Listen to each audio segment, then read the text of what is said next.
Hello, everybody. Welcome back to the Tokyo FinTech podcast. Today I'm here with Marta Allina, who's the founder of Seoul Startups. Hi, Marta. Hello. So Seoul, of course, is very close to us. And so we had some good experiences recently doing a panel together that you hosted with Seoul Startups. Thank you again for that. But let's start at the beginning. What was your path to Seoul? My connection with Seoul or Korea in general actually dates back to the 1990s, where my parents to be specific, my dad came here as a diplomat. I'm originally from Poland. So Poland, at the beginning of the 90s, Poland was a fresh democratic country. It was in a very bad need of diplomats or anyone who could be a diplomat, meaning anyone who could speak relatively good English and not embarrass the country too much. They had an open recruitment pretty much. Nowadays, to become a diplomat, you have to go through a whole process, whereas here, you could just jump on, do a test and go on for it. My dad applied for that diplomatic job. And first of all, we were actually supposed to go to Malaysia, but the person my dad was replacing got his contract extended. So they told him, oh, you're going to Korea. And my dad's first question was, oh, which one? Which was actually, it's a valid question because Poland also has an embassy, or at least had an embassy in Pyongyang. So it turned out we were going to South Korea. So we went as a whole family and spent here 4 years. I never learned proper Korean then. I was sent to an international school. As a young child, at that time, I thought all children moved to live in Korea. So when I came back to Poland, I did have a bit of a reverse cultural shock because I discovered that not everybody speaks English, not everybody lived abroad, and it was a bit of a disappointment. Then I came back here again in 2008 as an exchange student, randomly pretty much. I really wanted to go and travel far and beyond Europe as a student to live abroad. And the problem I faced at that time was my mom, who was like, oh, you're going to go to a country I don't know about, because the countries I was throwing out were pretty exotic on the, mom scale. She was like, oh, you're going to go somewhere that I don't know. And what if something happens to you and you die and I don't know about it? So I told her, well, why don't I go to Korea? My school happened to have an exchange program with Korean school. So I told her, why don't I go to Korea? You know people there, you've lived there. First of all, you've lived there, so you know that people don't randomly die on the streets. And second of all, if I do die, then at least you know who to contact to go and pick up my body. She was like, okay, fine. So I went there for an exchange program, for a semester exchange program. I came back and having partied my way through the exchange program. And I told my parents it was amazing and I want to come back for more. And my parents were like, well, okay, whatever, but we're not paying a penny for that. So I had to kind of weasel my way back into Korea. And I managed to come across the Korean government scholarship program, which now I know is a very popular option. But back then it was a new thing on the block. I got in and came back here in 2009 and have stayed ever since then, pretty much. To make a long story short, actually it was a long story long, but yeah. That's amazing. So it was the most mom-friendly country, but also one of the furthest away. What was the alternative on your list, the more exotic places? Actually, they're not exotic. First of all, they're not exotic now, and they were not exotic for me at the time, but I guess my mom was really anxious because they were so far away. So I did mention Australia. Yeah, Australia has a lot of deadly animals, so maybe mom was right about that one. Taiwan, South America, and my mom was like, oh no, you're gonna get really killed there. And I ended up in Korea, out of all the places in the world. Obviously, you've been there now a long time, so you must like it. I do, but having been here so long, I also see the flaws. It's like when you're of your country of origin, like, yes, you love it because you're proud of being, in my case, Polish, but I also see a lot of problems with the Polish society, politics, and economics. And same with Korea. After the first few years of like, hoorah, you kind of start to understand the culture, the system, and you also kind of start understanding what the flaws are. Because at the beginning, as a foreigner, you're like, oh, I shouldn't judge that because I'm a guest here. But after so many years, I'm not really a guest anymore. I've kind of settled in here and I'm part of the scene as well. So I do believe I have a bit of a right to be judgmental here and there. And you then also worked for a traditional Korean company, right? Couldn't be more traditional or more important than Samsung Electronics. Yes, I did. So after I graduated, or actually before I graduated, I applied for a job in Samsung.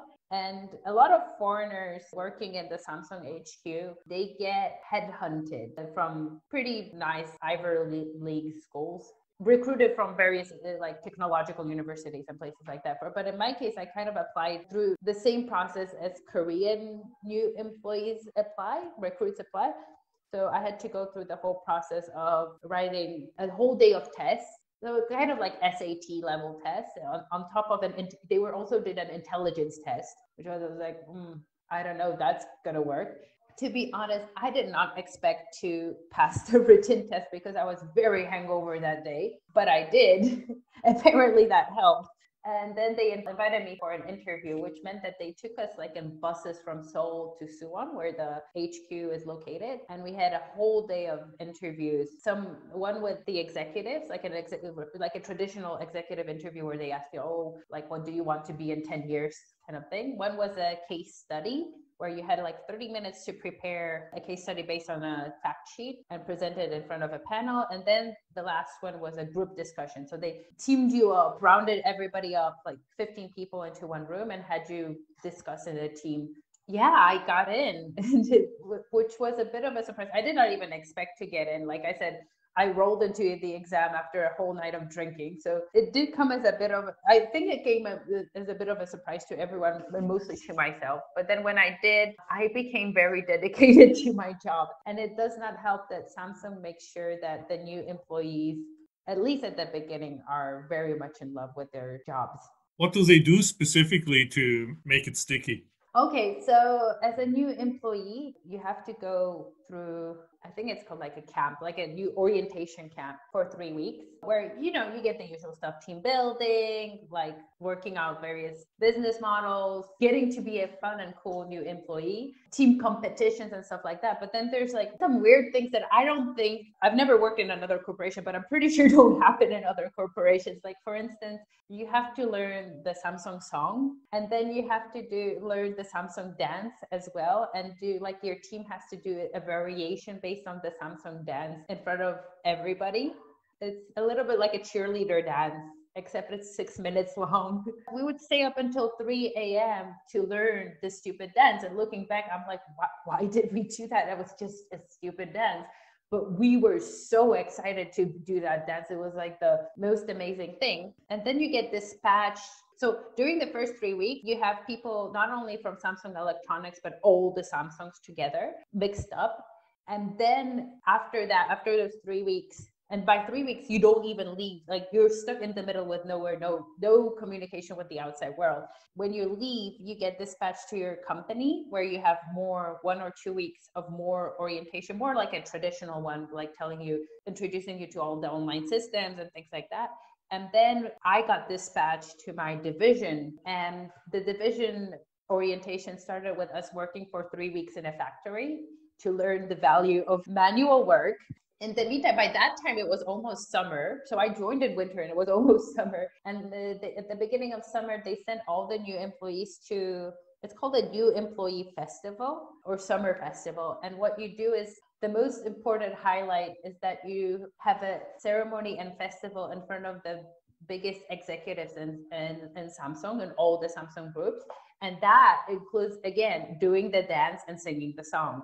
And it's amazing because I remember the feeling when I was doing that. I was so proud. I thought I was part of something incredible. And that feeling, that pretty much stayed on with me for most of my time in Samsung. Before myself, first had to come Samsung and the success of Samsung. So successful brainwashing. And so your co-workers, your colleagues that joined with you at the same time, Korean colleagues, were they expecting at that time that their life basically would be dedicated to Samsung, that would be lifetime employment? You know what? Most of them have left. Most of them have left. Those who have stayed, I think they have become disillusioned, and they're staying there mostly for the money and the work security. They have families, they have kids. So, you have to pay the mortgage. that's pretty much from what I gather from what they're saying that's what keeps them there in the first place. I think other than the executives, like the old date executive, to be fair, I don't think anyone is that dedicated anymore to Samsung. I think it was the generation like when Lee Kuan-yeol was like taking over and he made the engineers do that, I don't know, 70-kilometer track up the mountains to learn about the mistakes of making flawed products. After that generation, I don't think anyone ever came close to that feeling of pride and engagement. Those people, they lived in Samsung. And to be fair, I had moments in Samsung where I pretty much slept for a couple of days under my desk, but I was not a happy camper about that. But at the same time, I do remember that at that time I felt, yes, I'm not happy, but I'm doing this for my team. Team building, successful, I guess. The Korean work culture has a reputation of being a hard drinking culture. Is that still part of the culture? Well, yes and no. So the government actually banned, or they gave guidelines. Like Korean law is a bit more than a law, it's more like a guideline. But they gave guidelines that, no drinking and no like forcing people to go out and drink after work. And from what I know, from especially in Samsung nowadays, they're not allowed to go out, say after I think 9 p.m. or 8 p.m. They have to send people, but that it only covers what they pay with the company card. What it does not cover is that your team leader might casually say at 10 p.m., before we go home, let's go for a drink. And yes, technically you can tell him, oh no, I'm not going. But in a lot of cases, you still feel pressure to say yes, especially if you're a young employee that doesn't really have much of a backbone. And that wasn't my case. I was just a kid fresh out of school. And I really wanted to impress my bosses. So saying no, I don't feel like I really want to go home and have a life, in my eyes back then, was not really an option. Whereas nowadays, I have no problem. Like if someone says, let's go drinking all night, I'm like, no, like if you want to, that's fine, but I don't want to be part of that. I have important things to cook in my life. So one of the important things, of course, is then Seoul Startups. So how did you get to creating the community? It started in a bar, surprisingly, as good stories go.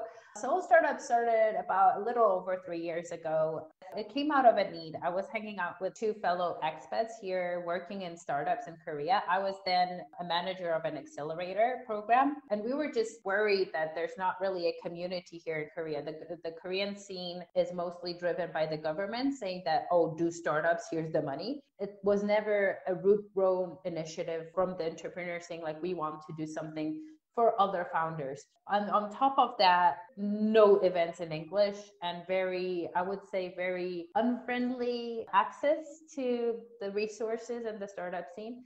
So what we decided to do, first of all, we were complaining over drink. And then we thought, why don't we try to solve that? Like at least form a place where we can help each other out, because I experienced something, you experienced something, like our shared knowledge gives us an advantage. So we opened the Slack channel, which we still use to this day, made a pretty ugly landing page. And that's what we were for the first 2 years. To be honest, nothing happened. People would just randomly join us. We weren't really running anything official. I would just post events or information that I would get and that I would post because I was an accelerator manager that I had access to anyway. So I thought that was my way of giving back to the community. But earlier last year, as I was leaving my job working at a startup, I decided to invest a little bit more time and effort into building Seoul Startups into a bigger community. And I think we started last year with, less than 400 members in January 2019.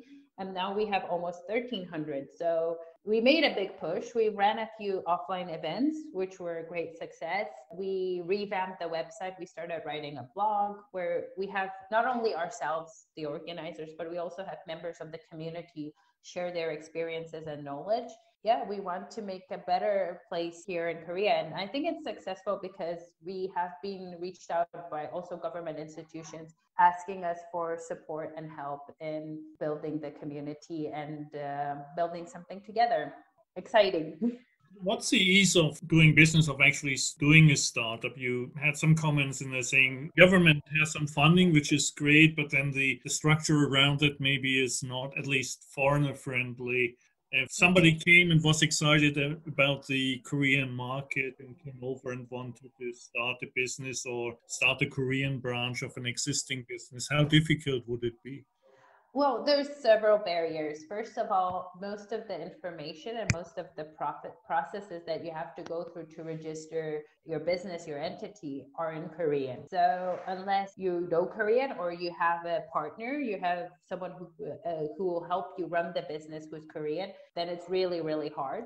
In fact, when I was an accelerator for a program that was bringing in foreign startups into Korea, I would always encourage them, please hire a Korean person to do all your bureaucratic registration work and have them as your co-partner, like the head of your Korean office, because that makes it much, much cheaper and it just makes your life so much more easier. That's what I always recommend. So the Korean, it's also a barrier when it comes to visas. There is a program, a startup visa program, but it's a bit ambiguous. And I think some of the processes around it have not really been thought out to the end by the Ministry of Justice. It's a lot of guesswork and you kind of have to be at the mercy of the immigration officer, which you never want to be at. It's not a pleasant place to begin with, and it's not a pleasant confrontation. Last but not least, not all, but some funds that are available for startups are not available for foreign startups here. And you don't know that. And in fact, in a lot of cases, the people who run the funds don't really know, oh, can we give it to a foreigner or can we not? And sometimes they won't give you the funds, not because there's something wrong with your application, but because they rather be safe than sorry. Korea is like in a funky place, right? It's not too small a population, but it's also not that sizable. And then it's a high concentration, 50% of the population around the Seoul metropolitan area. What are the type of startups that you see being successful, getting traction, whether they're foreign or domestic? Think of Korea a bit as a good testing market. If you overcome the bureaucratic restrictions, it like you said, most of the population is concentrated in one place, very highly digitalized, although that's debatable, but very tech savvy compared to other societies. And it's also in Asia. So like if your product succeeds here, there's a higher chance of that being able to replicate that success and kind of riding on the wave of that success in other countries. For foreign startups that I see succeeding here is tech-based companies, so AI, IoT, utilizing 5G technologies. A VR company I had under my wing went very, very well as well. So I do encourage that sort of movement as well. I've seen a few interesting social impact initiatives in the recent years. I think they also came up because Korean government in general has been kind of on the rise with the social impact as well. That direction is definitely worth looking into. The flavor of the month currently in Korea is definitely also healthcare, but that and the rest of the world. Healthcare and biotechnology are pretty strong in Korea. We have Samsung Bio, Celltrion, which are kind of leading the initiative. I can say that next year there will be quite a few funding programs for that side of things, as well as also remote and contactless solutions. Delivery, like driver applications and things like that are also being looked into. And that is, I think it's similar with the rest of the world because it is driven by the current COVID situation and the necessity for having more technology in those areas. What is the overall economic situation? I mean, now everything is unprecedented. Because of Corona, everybody's kind of in this weird hazy phase. But I think compared to other countries, like we haven't had that many job losses. Obviously, Korea will report an economic loss this year, but then who won't? For the young people, I think there is a lot of hidden unemployment among the young people on top. And at the same time, there's a lot of hidden elderly poverty. And these are like the two issues that Korea is kind of struggling with. There's the middle class kind of well off, but then there's like those two groups in the society that are struggling a lot. One that's kind of on the exit way and one that's actually trying to join the workforce, but just cannot. Yeah, they do struggle a lot with finding like good paid jobs. So like if you find any job, and even if it requires you kind of to sell your soul to it, I think in case of young people, you hold on to it. In case of elderly people, I know there's a lot of initiatives, but funnily enough, mostly run by foreigners or Korean Americans to support them. there's still a little knowledge and awareness of how to do it from the government and the company side.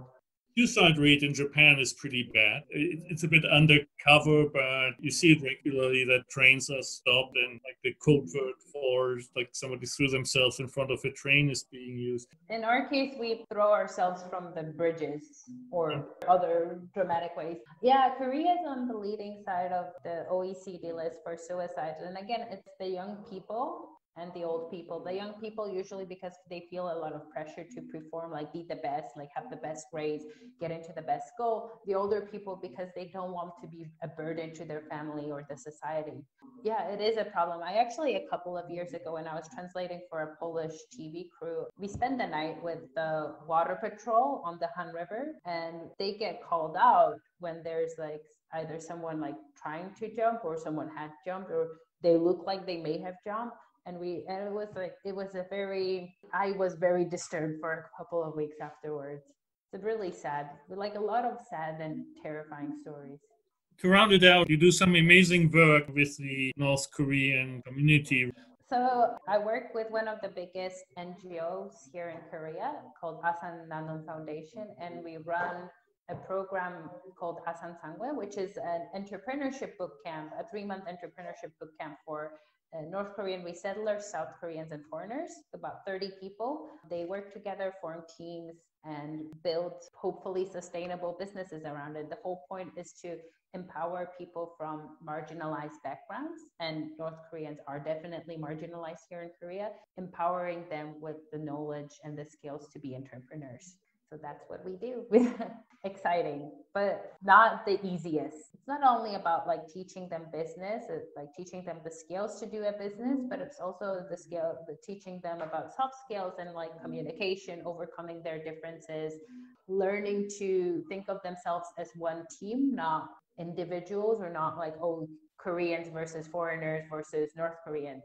So it's a balancing act at the end of the day. What is the level of education of the people who make it out? Do they have some sense of modern technology, or is this really your back to the future type of thing, blending in a whole totally different world? Well, on the surface, it's actually pretty good. Like smartphones, no problem. Like they manage that. But when you dig a little bit deeper, like some of the tools we use, like computer stuff, it turns out that yes, they have a fancy MacBook, but they don't know very little apart from turning it on and plugging into internet. And they won't tell you, they won't say, oh, I don't know how to do this, because they feel ashamed of not being able to do that. So first of all, you have to earn their trust in order to actually hear from them. I have no idea what's going on. And then you have to kind of observe them and know that, oh, like see the ice going very glazed, and they're like, oh, we've lost her. Like she has no idea what's going on here anymore. But at the same time, I think the younger generation, I guess younger people are like sponges, so they learn pretty quickly. The older ones, a bit of a struggle. But then again, my mom took some time, but she finally managed to learn how to use a computer, so I'm not giving up. Thank you very much, Marta. Thank you so much. I unfortunately have to run to my North Korean, but let's catch up soon, and hopefully in person. Sounds great. Wonderful. Bye. Take care. Bye-bye. Good luck. Bye.